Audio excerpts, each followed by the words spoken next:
আল্লাহ বলছেন রাসূল যা দেন তা নাও। রাসূল দিয়েছেন তীর, তীরন্দাজি যোদ্ধারা তীর নিয়েছেন। আমি তো ইতিহাসে দেখি না খতমে বুখারীতে রাসূলুল্লাহ পাগড়ি পরিয়ে দিয়েছেন। আল্লাহর আইন, আল্লাহর বিধান রাসূল যা দিয়েছেন সাহাবীরা তা নিয়েছেন। এইটাকে কায়েম করতে হলে রাসূলকে এবার হাতে হাতে তলোয়ার দিতে হয়েছে। রাসূল তলোয়ার দিয়েছেন, এটা আর বলে না তলোয়ার দিয়েছেন।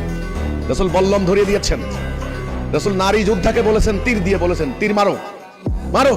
তিনি বলেছেন ডাইনে উম্মে আম্মারা, বামে উম্মে আম্মারা। আল্লাহ বলছেন রাসূল যা দেন তা নাও। রাসূল দিয়েছেন তীর, তীরন্দাজি যোদ্ধারা তীর নিয়েছেন।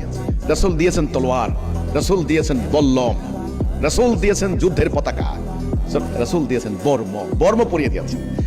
যুদ্ধের আমামা পাগড়ি বেঁধে দিয়েছেন। আপনারা বুখারী খতমে বুখারীতে পাগড়ি পরান। আমি তো ইতিহাসে দেখি না খতমে বুখারীতে রাসূলুল্লাহ পাগড়ি পরিয়ে দিয়েছেন।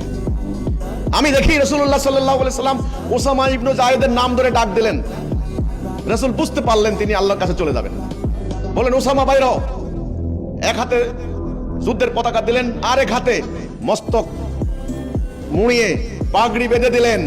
এটাই হলো পাগড়ি। ওই যে নজরুল যেটা বললেন, বাদরে আমামা বাজিছে দামামা শির উঁচু করে মুসলমান।